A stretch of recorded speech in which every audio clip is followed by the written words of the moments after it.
tracker is ready for launch. Wait a minute, wait a minute, wait a minute, wait a minute, wait a Are minute, you wait ready? a minute. Okay, prepare for launch. Sound Tracker prêt pour le lancement. Donc, l'indice de la chronique de ce soir, c'était ça.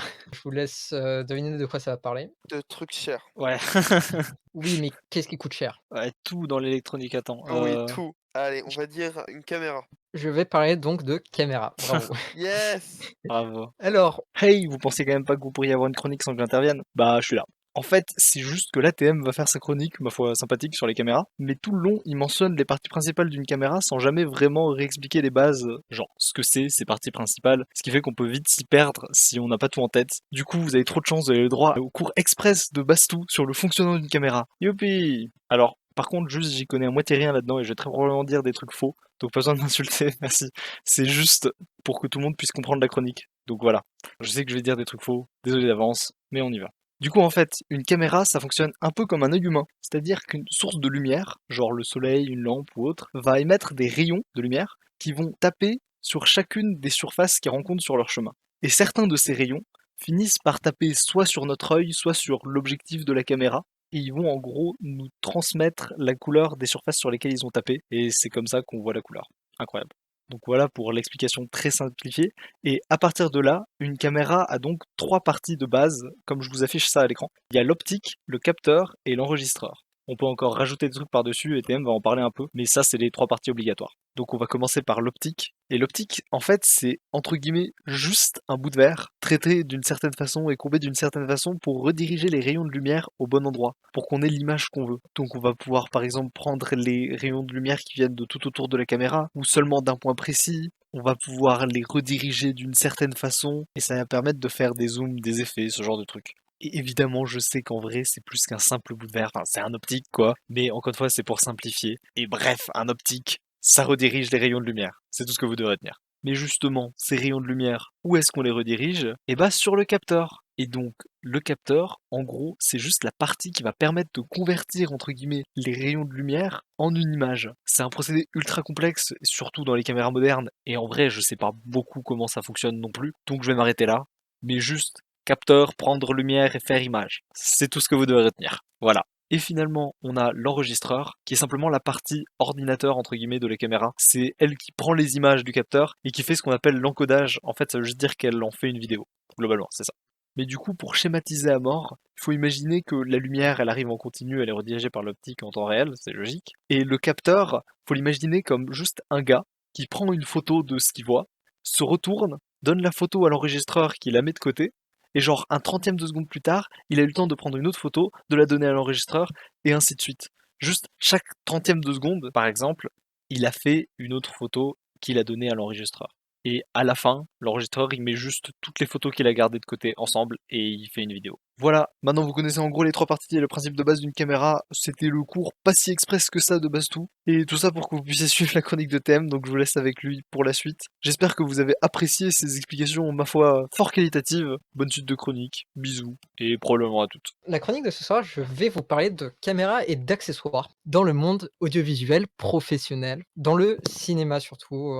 Alors, ce que je considère pour moi une vraie caméra de cinéma, c'est pas trop la caméra des grands-parents, je l'appelle. Pour moi, une caméra, ça ressemble plutôt à ça en fait. Donc, une caméra pour moi, c'est juste un cube. Donc, le truc, c'est juste un capteur à la base. Et en fait, par-dessus, ce que font les chefs opérateurs, les assistants, toute l'équipe technique, c'est de créer une configuration autour de la caméra pour s'adapter au film que tu as envie de faire. Tu vas pas choisir en fait la même configuration si tu vas filmer un documentaire, un film d'action, et même dans le film d'action, tu vas pas filmer pareil une scène de combat qu'une scène de course-poursuite. Donc, le plus important, c'est d'avoir un capteur qui soit polyvalent, donc un corps de caméra polyvalent. Et c'est donc par-dessus qu'on va commencer à créer la configuration. Donc, un capteur, une caméra. Par-dessus, on va l'accessoiriser. Ce qui est pas mal pour faire des films, c'est de couvrir le capteur parce que si on le sort comme ça, on risque de pas capter grand-chose, quoi. Et on va donc ajouter des objectifs ou des optiques. Il existe plusieurs types d'optiques. Je vais commencer déjà par les optiques de type broadcast. Donc, c'est des optiques qu'on trouvera plutôt à la télévision. C'est des optiques qui peuvent être contrôlées à distance, qui ont ce type de contrôle, des contrôles très rapides aussi. Parce que quand tu vas filmer ton match de foot, il faut avoir des focales. Enfin, d'un côté, tu vas avoir un plan qui est très large sur une globalité du stade, puis tu vas vouloir zoomer d'un coup sur une action d'un joueur. Et donc, tu es obligé d'avoir cette polyvalence et d'avoir soit un très grand cadre, ou soit un cadre très serré qui a la limite du gros plan. Et souvent, tu pas tellement le choix de placement de caméra quand tu vas filmer un événement sportif, par exemple. Et donc, tu es obligé d'avoir des optiques de cette carrure-là qui ont des grandes longueurs focales, donc un zoom qui va du très proche au très loin. Mais donc ça, c'était les optiques broadcast, donc ceux de la télé.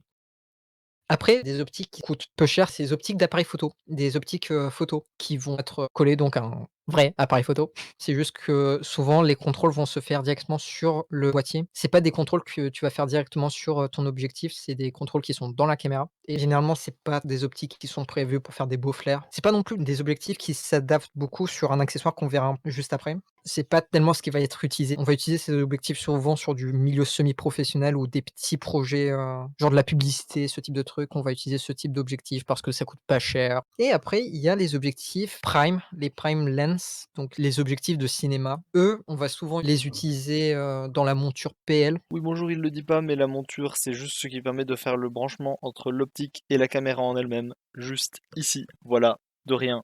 Bonne continuation de chronique. Qui est la monture, standard de la marque Arri. Arri qui a fait bien sûr la Arri Alexa, une caméra qui est utilisée dans quasiment tous les films. Aujourd'hui, hein, Marvel utilise ça pour ses films, enfin ils utilisent la version Panavision des Arri, enfin bref.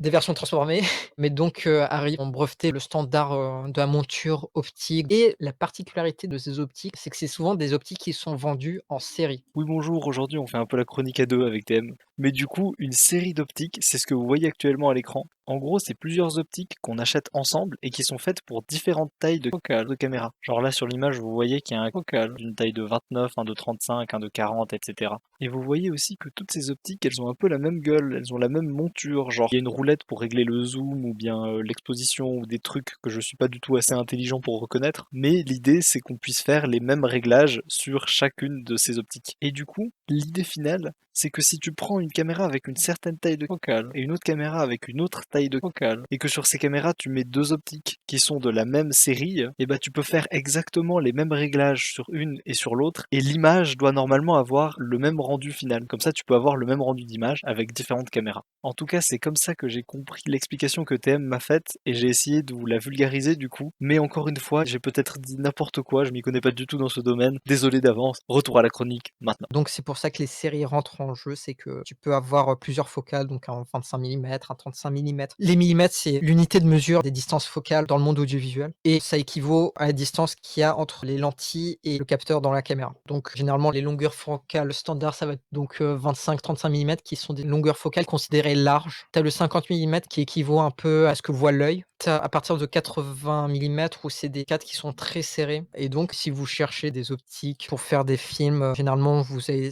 chercher à avoir juste la même série pour tout le film et juste modifier entre les scènes, pour avoir un autre cadre. Voilà, voilà, ça c'était pour les optiques.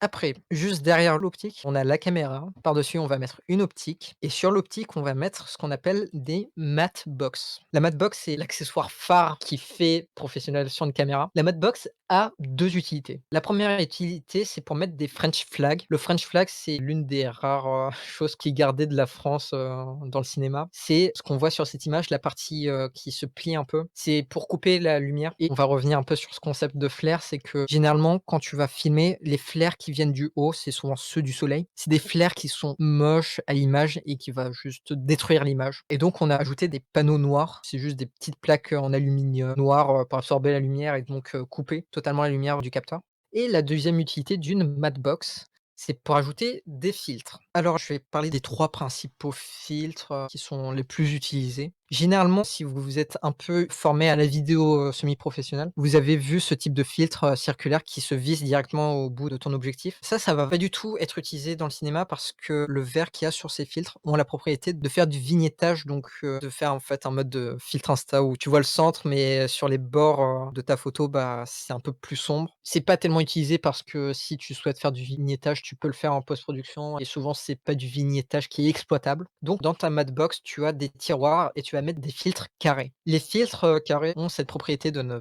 pas, du coup, faire du vignettage sur ton image et c'est des filtres qui sont plus faciles à glisser parce que dans la Matbox, c'est vraiment juste un tiroir où tu le mets, tu le bloques et c'est bon, ça part, tu plus besoin d'y toucher. Donc je vais parler seulement de 3 fils différents, mais tu en as énormément des filtres. Ici, je vous montre l'exemple d'un filtre ND. ND pour Neutral Density, c'est l'équivalent des lunettes de soleil pour les caméras. Ça va juste laisser moins de lumière passer dans ton image et ça a une utilité, par exemple, si tu es dans une scène qui est très lumineuse, mais que tu as quand même envie d'ouvrir le diaphragme de ton objectif. Le diaphragme, c'est une pièce qui va laisser passer plus ou moins de lumière dans ton objectif, sur ton capteur plutôt. Et une propriété, c'est que si tu ouvres ton diaphragme, tu auras une faible profondeur de champ dans ton image et donc un flou. Ce type de scène de discussion avec des personnages et il y a le fond flou, et bah c'est dû à l'ouverture du capteur et une déviation de la lumière. Enfin, ça c'est des trucs de physique. Si vous faites spé physique à l'école, vous verrez ça. Et donc le filtre ND, ça permet de noircir l'image pour pouvoir ouvrir en plus le diaphragme et avoir ce flou d'arrière-plan. Donc ça, c'était les filtres ND. Il existe des filtres polarisants. Les filtres polarisants, c'est comme des lunettes polarisantes. La particularité, c'est par exemple pour pouvoir filmer des vitres, pour éviter d'avoir des reflets du soleil sur les vitres, par exemple d'une voiture. On va mettre un filtre polarisant pour pouvoir voir ce qu'il y a derrière cette vitre. Ça rend la couleur bleue et la couleur verte plus persistantes. Enfin, il y a ce phénomène qui rend par exemple le bleu d'un lac magnifique. Et je vais parler d'un dernier filtre qui sont les filtres de diffusion. Les filtres de diffusion à l'époque, c'était pas trop utilisé. Enfin, le filtre de diffusion, c'est un filtre qui est incroyable pour une raison que aujourd'hui, les capteurs dans les caméras sont devenus trop piqués. Dire qu'un capteur est trop piqué, ça veut dire qu'il va capter beaucoup de détails. Et dans un sens, c'est génial de capter beaucoup de détails. Mais si tu vas faire un film de fiction ou de la publicité, tu vas par exemple mettre du maquillage sur les visages des acteurs et ça se verra et ça va être moche quand tu devras rendre ton produit au client et c'est dommage. Donc on va utiliser des filtres de diffusion qui vont un peu reconverger la lumière. Et donc ce filtre va permettre de lisser la peau. La peau va être moins nette mais va être plus belle. Et donc tous ces filtres, tu vas les insérer dans une matte box. Sur la partie optique, j'ai fini. Maintenant, tiens, vous allez choisir. On parle des écrans ou de l'alimentation? Bah, tu peux commencer par les écrans. OK, pour brancher des écrans, il existe 2 connectiques, dans le cinéma. Il y a bien sûr, le standard de la connectique vidéo aujourd'hui, c'est le HDMI. Le HDMI, c'est stable, c'est cool pour le grand public. Maintenant, on va préférer utiliser ce type de câble, au cinéma, c'est des connecteurs SDI. Ça ressemble un peu à un câble coaxial. Ça passe plus de données, c'est plus stable, enfin, tu tout en mieux quoi, avec du SDI et le SDI, c'est sur tous les moniteurs professionnels à l'arrière du moniteur. Et le SDI donc c'est aussi plus petit comme connecteur et ça risque moins de casser que le HDMI. Le HDMI en fait, c'est vraiment un connecteur plat, alors que le SDI c'est rond et tu peux le rentrer dans tous les sens, tu gagnes du temps aussi. Enfin bref, ça c'était la parenthèse SDI et donc là-dessus, tu as le choix. Soit tu vas le brancher sur un moniteur, donc ça tout le monde connaît ce type d'écran. Il existe tout plein d'écrans pour toutes les bourses, tu trouves des écrans vraiment à pas cher pour 100 €, comme très bien des moniteurs, professionnels peu à 5 000 balles. Chacun a sa caractéristique. Mais il existe, aussi des écrans externes enregistreurs. Donc ils font pas que moniteur, tu peux aussi là-dessus brancher un disque dur, une carte SD, enfin peut-être pas carte SD, hein, mais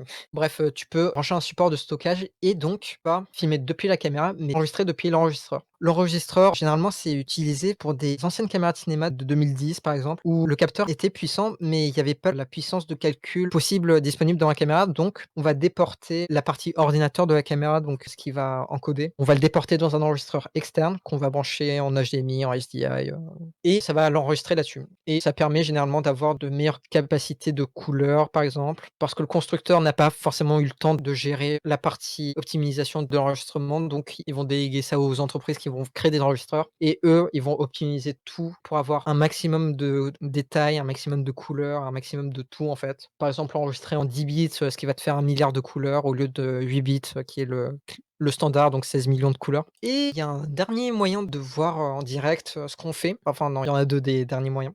Il y a par exemple les viewfinders, les IVF. C'est un moniteur, un petit écran qui est branché à des lentilles et on regarde comme dans un petit microscope, son retour quoi et ça, c'est généralement ce qui va être confié au chef opérateur. Ça dépend en fait des chefs opérateurs, ce qu'ils aiment, soit ils vont choisir un écran ou soit ils vont préférer un viewfinder et l'avantage du viewfinder, c'est que tu es dans le noir complet et donc tu as pas la lumière extérieure qui va influencer ta lecture et c'est mieux pour cadrer, enfin bref. Et il y a un dernier moyen, mais j'ai pas réussi à trouver d'image, c'est des transmetteurs HF, donc du sans fil. Et donc ça va pas être la source principale, donc c'est pas le chef opérateur qui va regarder dans le retour HF, ça va souvent un écran qui va être déporté plus loin pour le réalisateur, pour le client, pour d'autres personnes du staff, pour suivre l'avancement de l'image. Mais voilà, j'ai parlé de tous les moyens possibles de regarder des images. Et après ça, faut bien alimenter la caméra. Donc pour ça, le standard aujourd'hui de la batterie, c'est les VLOC. C'est une norme. J'aime bien utiliser le mot norme en fait. Tu es sûr qu'une VLOC va sortir autant de volts, autant de watts, qui va faire telle taille au niveau de la monture et qui va pas dépasser tel poids. Et les VLOC, en fait, c'est ce qui est utilisé sur quasiment tous les caméras de cinéma.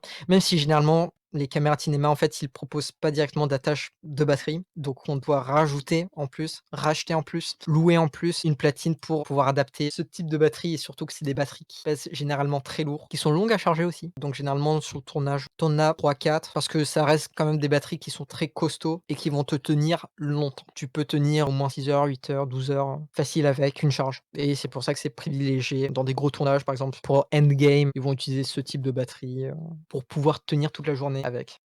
Ou sinon, tu l'alimentes en externe, c'est aussi possible selon les caméras. Mais c'est moins privilégié parce que ça fait encore plus de câbles sur le tournage, encore plus de moyens de trébucher sur quelque chose, de détruire du matériel, enfin bref. La question que je vais vous poser, c'est vous pensez qu'on utilise quoi comme support de stockage? Une carte SD.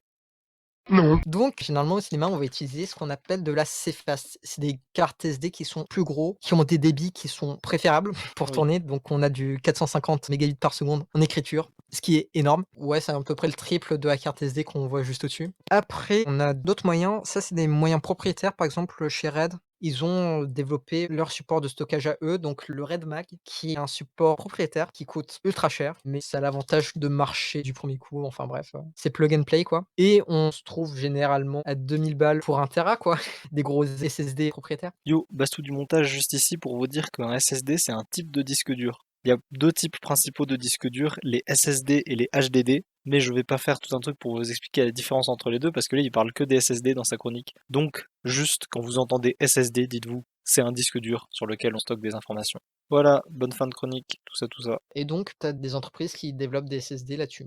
Il existe des exceptions d'ailleurs là-dessus. Bon, vous voyez donc le prix d'un SSD, 2000 balles juste pour 1 Tera. Il y a des constructeurs comme par exemple Blackmagic qui ont ouvert leurs moyens d'enregistrement pour accepter des SSD grand public. Donc, par exemple, le T5 de Samsung, qui est un SSD qui est juste incroyable. Donc, pour récapituler un peu, donc une caméra de cinéma, c'est généralement juste le capteur, une boîte qui protège le capteur, c'est juste le capteur. Par-dessus, on va ajouter une optique, soit une optique d'appareil photo classique. Il existe les objectifs broadcast, c'est surtout utilisé à la télé, mais c'est éventuellement possible de les utiliser dans un film, ou des optiques prime qui existent en variable, donc en zoom, donc on peut changer directement la longueur focale, ou en optique fixe. Par-dessus, on peut ajouter une matbox pour bloquer les lumières du soleil qui viennent du haut et qui viennent détruire un peu l'image. On peut ajouter dans ces matbox des filtres pour pouvoir soit diffuser la lumière et avoir une peau très belle, l'utiliser en mode lunettes de soleil avec des filtres ND ou avec un filtre polarisant de voir derrière une vitre. Après, sur cette caméra, faut bien voir quelque chose, donc on va ajouter soit un moniteur, soit un enregistreur externe, soit un viewfinder et éventuellement ajouter un émetteur HF, un émetteur sans fil pour pouvoir déporter l'image autre part sur le set de tournage. Le standard de la batterie au cinéma, c'est le VLOC. Il existe d'autres moyens d'alimentation, mais le VLOC, c'est le standard. Et pour finir, vaut mieux acheter des SSD propriétaires pour tourner. Voilà, voilà.